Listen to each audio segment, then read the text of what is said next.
How you doing out there, folks? Yes, it's me, Frankie, the unknown songwriter. Hope everybody's doing well today. And I want to thank you all for watching my videos. I appreciate that. I know who you are, of course. I check the views. So I got a few comments here. Nothing too great, but no, I'm doing this video because of that, the comments.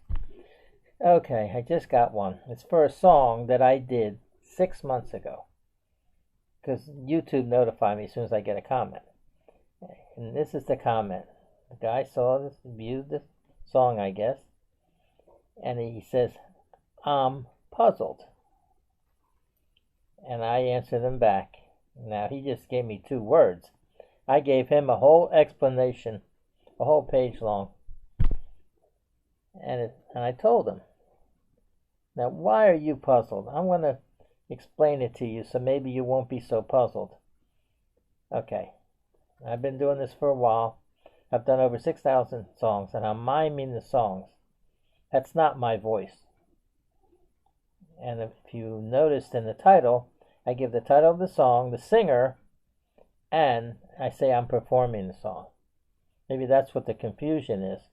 I'm not saying miming or lip sync.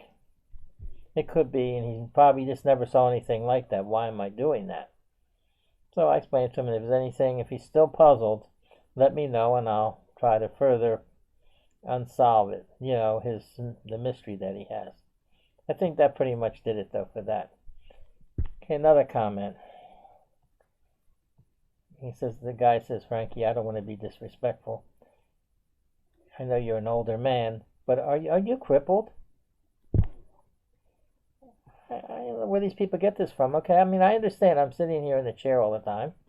Maybe he figures you don't see me moving around or nothing. Of course, maybe. So I answered him back, and I said, "No. Are you? I don't want to be fresh or anything." And I told him I can get around pretty good for my age. I'm in my mid-70s. I can still walk a couple of miles. The weather's got to be good, and I got to feel like it, and I go 1 mile up and 1 mile back, and I'm shopping, It's kind of a little bit tough for me.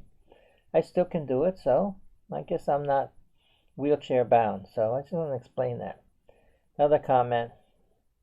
Are you rehearsing all those songs that you do? What do you just do it all day long and all night? I answered the guy back. I said, no. I do other things. I do plenty of things, but because at times I do. But I'm not recording these songs like that. I might do like now I'm doing songs. So I decided to do this comment video. So I explained it to him. I do answer the comments. Another comment again, which I get. Am I reading off of a teleprompter? Do I have cue cards? Do I have something in my ear? No, none of that. I'm doing this video the same way.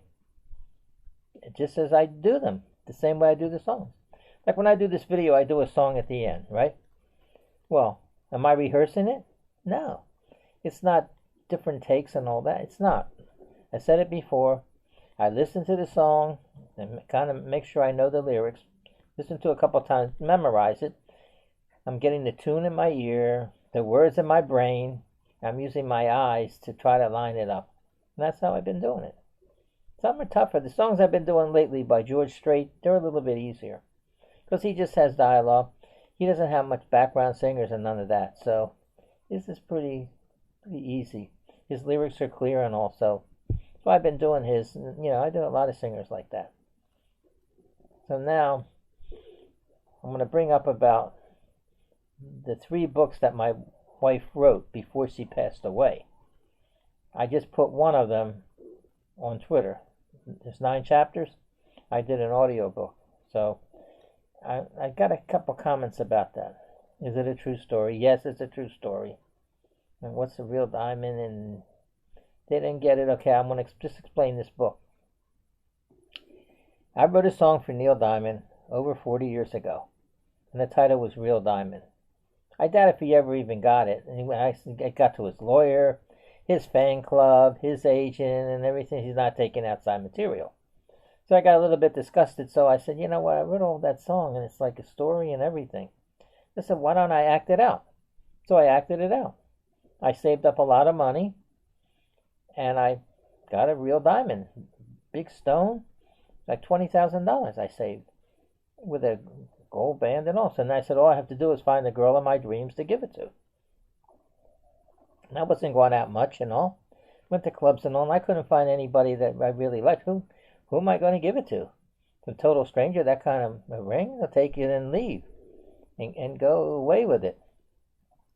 So I met Marie, and this friend of the family, he wanted me to go look at her TV. So I said, yeah, I do those kind of jobs.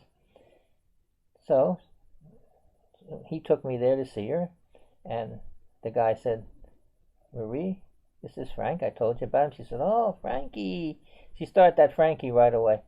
Glad to meet you. I hope you can fix my TV because that's all I got, and I really like to see my stories. I said, okay. I looked it over, checked the connections, and, it was a bad connection. So I tightened it all up, and I said, how many channels? She said, I only get a couple. I said, you could be getting a lot of channels. So I tuned in all the channels, By hand, you can tune them in, with the antenna. She, oh, thank you. Well, how much do I owe you? And the friend of the family said, I'll pay him. And I said, Marie, if you need anything, I'll give you my number. Call me. She started calling me for everything. Every little thing. Pretty soon she ran out of things to fix. So, she didn't live too far from me. We started to get real friendly and all. And she was lonesome, and I'm looking for somebody too. So it worked out good for a while.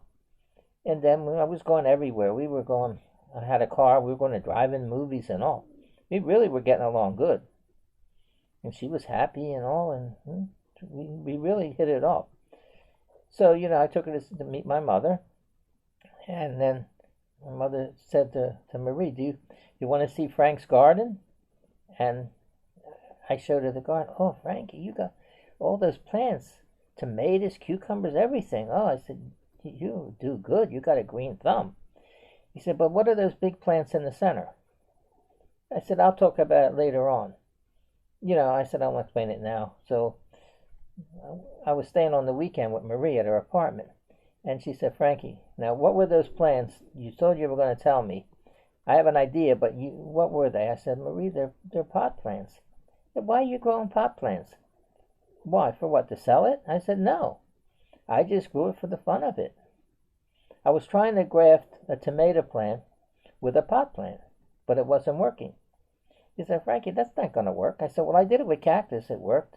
With cactus to cactus, tomato plant to a pot plant, that's not going to take. Even I know that. If scientists couldn't do it, how are you going to do it? I said, Marie, you're right. So he said, you better get rid of those plants before you get us in trouble. So I got rid of them. And, then everything was all right. So I thought about it. The fact that she stuck by me with she saw those pot plants and all. So I said, she's the one I'm going to give the ring to. So I did. I followed the lyrics that's in the song. Put on your most beautiful gown, we're going out on the town. And I gave her the ring in the restaurant and all. She wrote all that in the book. If you listen to this audio book that I just put on Twitter, you'll hear all the story about it. So that's pretty much why I'm going to mention why I picked Marie to give her the ring. So that's pretty much it. So she wrote all those stories, the 3 books. Book 1, Real Diamond. Book 2, Railroad to Prison. And Book 3, The Electronic Criminal. They're all on YouTube. You can look up those titles if you want to hear audiobooks. It's just that I separated the chapters here. So if you don't want to hear, listen to the whole book, you could just pick chapters and listen to it. That's pretty much it. She wrote all those about 5 years ago. And I put it on audiobook then so that I could listen to it and type the manuscripts. That's why it's like that. So I figured that explains the story pretty good. So now I decide I'm going to pick a song from the book that it's on chapter 9. There's 5 songs. It's on that if you look on Twitter and you get chapter 9. The 5 songs are at the end. There's no performance in that, it's just a blue screen. I'm going to do one of the songs, and I decided to do Real Diamond because that's the title of the book. Let me do that song. And I acted out the lyrics. If I had a real diamond, I'd be rich as I could be and all that. And I did. I acted it all out, what I said in the song. So listen to the song, and you'll see. Marie turned it into a book. Like Marie told me. She said, Frankie boy, you wrote the songs, but I wrote the books. I said, I gotta give you credit. You did 3 books. 3 books she did. She did do it. So, and she said to me she wanted to leave me something, so she left me that. That's something to leave because I listened to it myself. It's about me, about our life together, and I really enjoy it. It's like she's still here. Okay, let's see if I'm going to do this now. Remember, this is doing when I'm making the recording. It's not rehearsed or nothing. It's a song that I wrote. George Liberace did the music and the demo. So here we go. Real Diamond, written by me and now performed by me. Here it goes.